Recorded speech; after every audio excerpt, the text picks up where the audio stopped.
Queridos hermanos, iniciamos la lección divina de este miércoles 16 de febrero, miércoles de la sexta semana del tiempo ordinario.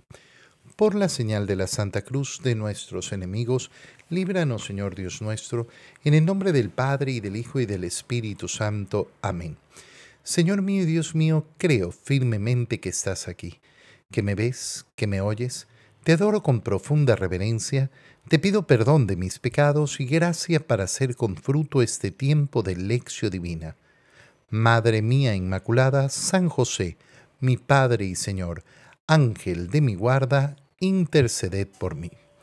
Continuando en este día con la lectura del apóstol Santiago que iniciamos el día de ayer, leemos el capítulo 1, versículos 19 al 27.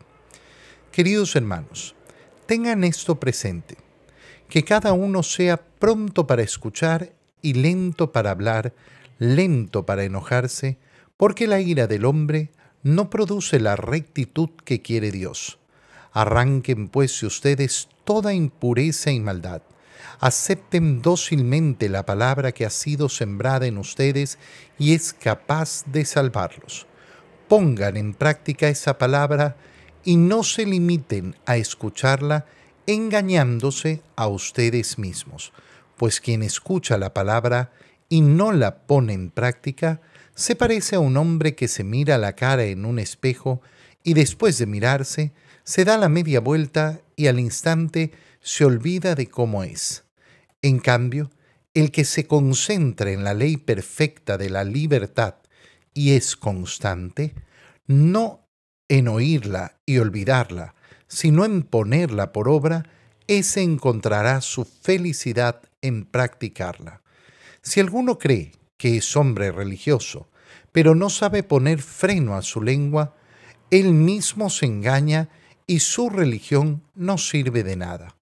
La religión pura e intachable a los ojos de Dios Padre consiste en visitar a los huérfanos y a las viudas en sus tribulaciones y en guardarse de este mundo corrompido.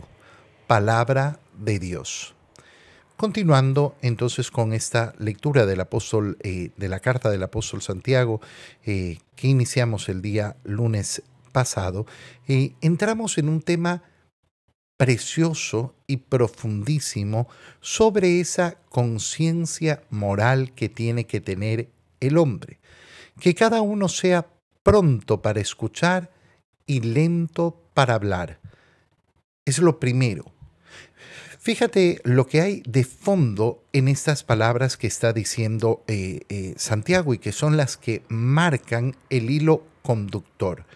Las primeras palabras que nos ha dirigido nuestro Dios cuando nos ha creado: crezcan, multiplíquense, dominen.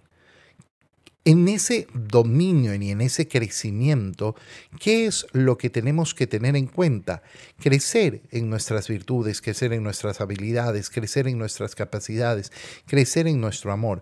Y el dominio no es solo el dominio de la naturaleza, sino que dentro de esa naturaleza hay que considerar ese dominio de uno mismo.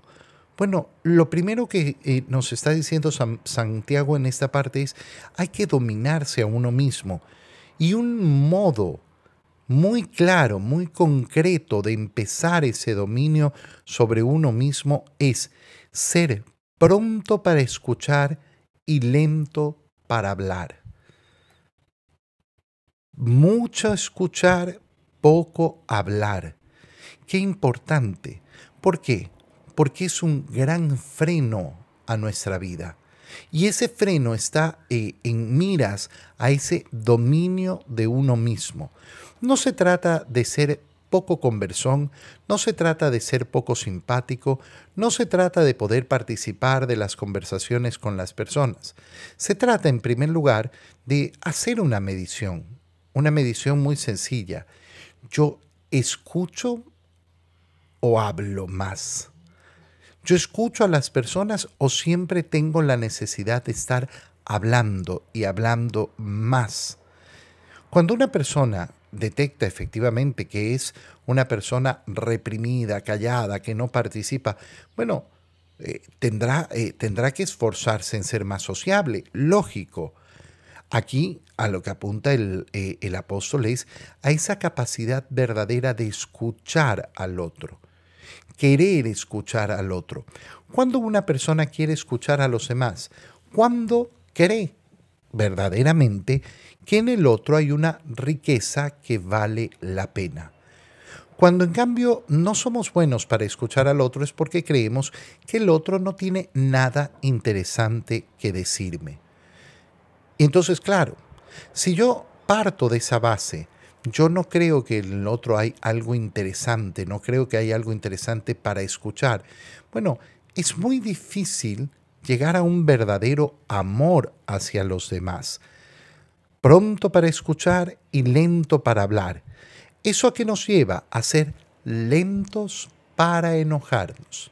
Mira, nosotros vemos cómo hay personas en el mundo que están constantemente entrando en guerra con los demás. Hoy en día tenemos este fenómeno de los justicieros sociales, aquellos que andan en la pelea por los derechos, por la no sé qué, pero resulta que se pelean por todo, por todo, por todo, por todo, en todo encuentran pelea. Y peleas además con quien no tiene nada que ver. Uno los encuentra, por ejemplo, peleándose en el supermercado con la cajera. Los encuentra, a mí me ha pasado, por ejemplo, ver en algún problema en tomar un vuelo, gritándole al señor o a la señora que están ahí en la atención al cliente, como si ellos fueran los culpables de sus desgracias o de lo que nos ha tocado enfrentar. Esto es impresionante. ¿Y por qué? ¿Por qué hay tanta gente que está como en guerra y en pelea siempre? Mira, una prueba es venir a la secretaría parroquial y ver cuánta gente se enoja de una manera impresionante con las secretarias. ¿Y por qué? Porque le dijeron que el certificado tenía que venirlo a buscar mañana, o porque le dije, no, y explotan. Claro, si uno analiza a esa persona no tiene dominio de sí mismo. Dominio. Una manera de dominarnos a nosotros mismos y que va a encauzarnos en ese camino tan precioso del dominio de uno mismo es escuchar al otro, saber escuchar al otro y no pretender estar hablando, hablando, hablando todo el tiempo, que los demás me escuchen a mí. Quien hace este esfuerzo, entonces va a lograr el siguiente paso, ese paso de ser lento para enojarse, porque la ira del hombre no produce la rectitud que quiere Dios. La ira no me va a llevar por el camino de Dios. Y por eso arranquen de ustedes toda impureza y maldad. Arranquen. Qué bonita palabra. Porque nosotros en esa lucha ascética, en esa lucha espiritual, en esa lucha por el dominio de uno mismo, podemos pensar, no, sí, es que yo tengo este pecado, yo tengo esta tentación, pero es tan difícil y yo he intentado no sé qué, yo he intentado no sé cuánto. A veces esas luchas son luchas de fantasía. Yo muchas veces le pregunto a la persona, oye, a ver, ¿qué es lo que has intentado? Bueno, yo trato de ser mejor. Eso no es intentar nada. Pienso un poquito, yo trato de ser mejor, o sea, tengo una idea. Las luchas, las luchas se realizan en lo concreto. ¿Qué acciones concretas has hecho para vencer tu ira? ¿Qué acciones concretas has hecho para cambiar tu carácter? ¿Qué acciones concretas? Santiago te está dando una acción concreta. Escucha más, habla menos. Y eso te va a llevar a controlar la ira. Y entonces vas a poder tener la fuerza para arrancar la impureza y la maldad.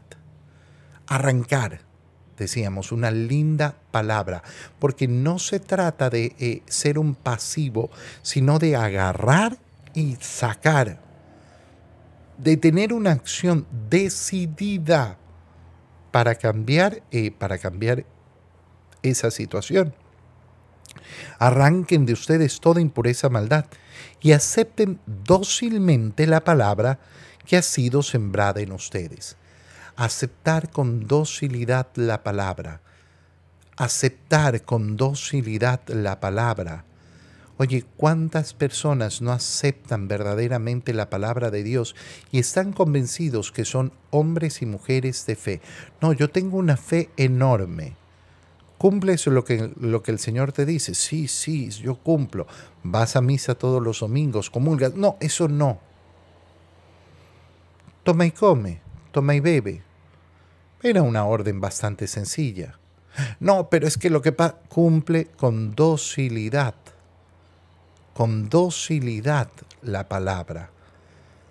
Muchas veces tenemos una fantasía en la cabeza solamente de que tenemos fe, pero cuando se analiza esa fe resulta que no, que yo no acepto con docilidad, sino que lo que hago, muy por el contrario, muy por el contrario, es decir lo que yo pienso, lo que yo quiero. Esa palabra que ha sido sembrada en ustedes y que ustedes tienen que aceptar con docilidad, esa palabra es capaz de salvarlos. Fíjate, al final nosotros siempre podemos ver las palabras del Señor como las palabras del médico. Yo voy al médico y el médico me dice, mire, usted tiene que seguir este tratamiento, haga esto, tome esto, haga esta otra acción. Pero yo digo, no necesito tanto. Bueno, esas palabras del médico tenían la capacidad de sanarte la enfermedad. Las palabras de nuestro médico Jesús son capaces de salvarnos. Y por eso tenemos que ser dóciles. Pongan en práctica esa palabra. Pongan en práctica. No se limiten a escucharla engañándose a ustedes mismos. La lección divina termina en el obrar. Cuando yo quiero hacer una lección divina bien hecha, voy a pasar por esos pasos de la lección divina, esa lectura de la palabra de Dios, esa reflexión, esa meditación. Voy a llegar a hablar con Dios sobre esta palabra. Pero el último paso de la lección divina no se realiza en el momento de la oración, sino después, cuando yo voy a llevar a la vida lo que escucho. Porque si no voy a llevar a la vida lo que escucho, entonces no sirve de nada. No se limiten a escucharla, engañándose a ustedes mismos. Yo puedo estarme engañando, no, yo leo la palabra divina, yo leo efectivamente la palabra de Dios, yo participo de la lección divina todos los días, pero resulta que después no llevo a la práctica absolutamente nada. Entonces, ¿qué estoy haciendo? Engañándome. Quien escucha la palabra y no la pone en práctica, se parece a un hombre que se mira a la cara en el espejo y después, al retirarse, se olvida de cómo era. Es decir, la palabra, mira cómo la compara Santiago con un espejo. La palabra me permite conocerme a mí mismo, pero me permite conocerme a mí mismo en la medida que yo transformo esa palabra en obras, en la práctica de mi vida, que transforma mi vida. Si yo, en cambio, cuando estoy leyendo la palabra, veo, uy, sí, yo soy así, yo debería cambiar esto, yo debería cambiar esto otro, pero resulta que terminó ese momento y se me olvidó. No llegó a tener un modo de concretarse práctico, entonces, claro, es una pérdida de tiempo. En cambio, el que se concentra en la ley perfecta de la libertad. Qué palabras tan bonitas. ¿Qué es el camino de Cristo? El camino de Cristo es el camino del Evangelio. ¿Qué es el Evangelio? Es la ley perfecta de la libertad. La ley perfecta de la libertad. ¿En qué se basa esta ley? En la libertad. No es una ley que se me impone, no es una ley que se me obliga. La ley de Dios es una ley moral que yo tengo que elegir. Dios nunca me va a obligar. Eso es una profunda belleza, porque cuando nosotros entendemos el cristianismo en la clave de la libertad, lo entendemos verdaderamente.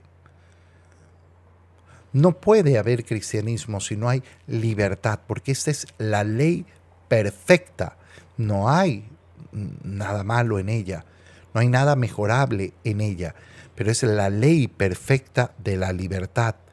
Aquel que se dedica a practicarla, aquel que se concentra en ponerla en práctica y es constante, no en oírla y olvidarla, sino en ponerla en obra, ese encontrará felicidad en practicarla.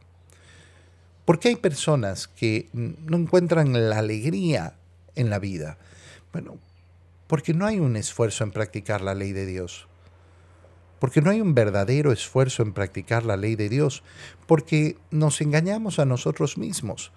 Ese engaño de, no, yo no soy malo, yo no soy no sé qué, yo no soy no sé cuánto, yo no soy un asesino, yo no soy... ¿Qué me importa que no seas un asesino? La ley perfecta no nos habla de no ser un asesino, la ley perfecta nos habla de santidad. ¿Tú estás amando hoy todo lo que puedes amar? ¿Tú estás haciendo hoy todo lo que puedes hacer? ¿Tú estás entregando hoy todo lo que puedes entregar? Si alguno, por tanto, cree que eres un hombre religioso pero no sabe poner freno a su lengua, él mismo se engaña. No, yo soy muy religioso, yo escucho la lección divina, yo voy a misa, yo hago no sé qué. Bueno, pero resulta que no tengo control de mi lengua. Y paso la vida hablando de todo el mundo, y paso la vida diciendo, no puedo escuchar a los demás. ¿Por qué? Porque a mí es el que me gusta hablar. La verdad es que su religión simplemente es un engaño y no sirve para nada. La religión pura e intachable a los ojos de Dios consiste en visitar a los huérfanos y a las viudas en sus tribulaciones y en guardarse de este mundo corrompido. La ley perfecta de Dios consiste en un obrar, y en un obrar constante, en un dirigirse a los demás, en dirigirse a los necesitados. Si no hay ese esfuerzo en mi vida, ese autodominio en mi vida, y si no hay ese dirigirme hacia los demás con la caridad, entonces mi fe, mi religiosidad, resulta solo una gran farsa. En el Evangelio, continuando con la lectura del Evangelio de San Mateo, estamos en el de San Marcos, estamos en el capítulo 8, versículos 22 al 26. En aquel tiempo Jesús y sus discípulos llegaron a Betsaida y enseguida le llevaron a Jesús un ciego y le pedían que lo tocara. Tomándolo de la mano, Jesús lo sacó del pueblo, le puso saliva en los ojos, le impuso las manos y le preguntó, ¿ves algo? El ciego, empezando a ver, le dijo, veo a la gente como si fueran árboles que caminan. Jesús le volvió a imponer las manos en los ojos y el hombre comenzó a ver perfectamente. Estaba curado y veía todo con claridad. Jesús lo mandó a su casa diciéndole, vete a tu casa y si pasas por el pueblo, no se lo digas a nadie. Palabra del Señor. Nos enfrentamos a una curación muy singular que realiza el Señor. ¿Y por qué muy singular? ¿Acaso el Señor ha curado a pocos ciegos? No, el Señor ha curado a muchísimos ciegos. Sin embargo, llamo a esta curación singular. ¿Por qué? Porque es una curación que se realiza por etapas. Jesús y sus discípulos llegaron a Betsaida. Enseguida le llevan a Jesús a un ciego y le pedían que lo tocara. Jesús no lo va a hacer delante de la gente. Interesantísimo. Primera cosa, no lo va a hacer delante de la gente.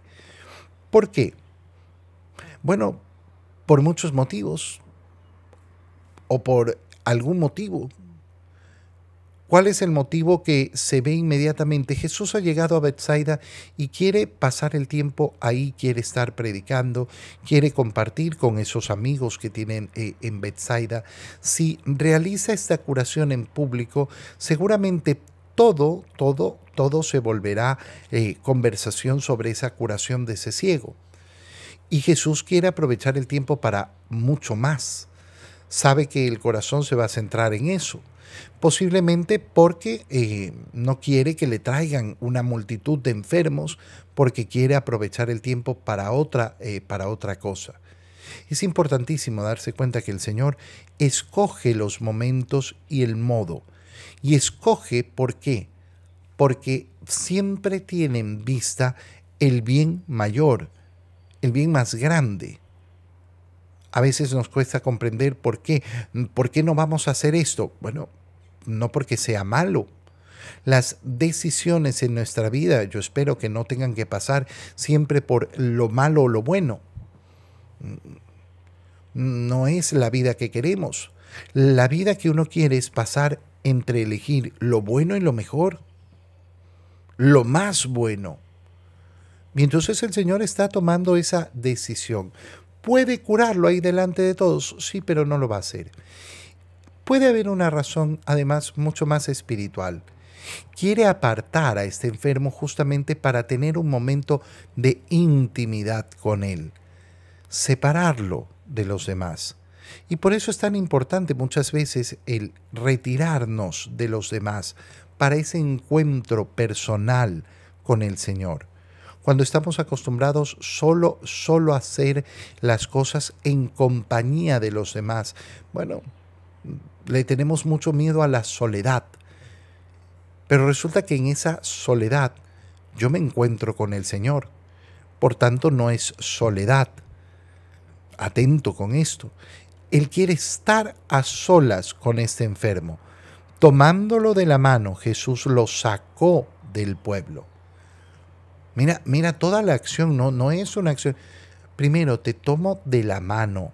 Claro, es un ciego, necesita conducirlo. Pero qué bonito, qué bonita imagen para nosotros, para nuestro corazón, para nuestra espiritualidad. Señor, yo también soy ese ciego que necesito ser tomado de la mano y sacado. Llévame donde tú me quieres llevar. Tómame de la mano, Señor, y condúceme, porque yo soy un gran ciego. Cuando ya estaba fuera del pueblo, le puso saliva en los ojos. Segunda particularidad de esta curación. No le impone las manos, sino que lo toma de la mano y lo saca del pueblo, lo aleja de los demás. Segundo, no hace una sanación simplemente imponiéndole las manos, ni diciendo, mira, sino que realiza una acción física. Nosotros ya hace pocos días hablamos de esa unión entre las acciones físicas y los milagros del Señor. Y cuando los vemos recordamos los sacramentos y los sacramentales. Los sacramentos son acciones físicas. Cuando tú te topas con una persona que dice, yo no necesito cosas materiales para vivir mi fe, yo no necesito ir a la iglesia, yo no necesito comulgar, yo no necesito confesar. Mira, entonces tu fe es una fe que tú te has fabricado. Porque el Señor siempre nos muestra esa necesidad de unir la gracia de Dios con acciones físicas. Esos son los sacramentos. Esos son los sacramentos, signos sensibles que se pueden experimentar, que se pueden tocar, que se pueden palpar, que se pueden escuchar. Signos de la gracia. La gracia es lo grande, la gracia es lo maravilloso, pero se realizan a través de esos signos. Le impuso las manos y le preguntó, ¿ves algo? Tercera particularidad. El Señor lo ha sacado del pueblo primero, le ha puesto saliva y le ha impuesto las manos, le ha puesto saliva en los ojos y le ha impuesto las manos. Y en tercer lugar, va a ser una sanación de a poco. El ciego que empezaba a ver, le dijo que veía a la gente como si fueran árboles que caminan. Una visión borrosa, no una visión nítida. Jesús le volvió a imponer las manos en los ojos.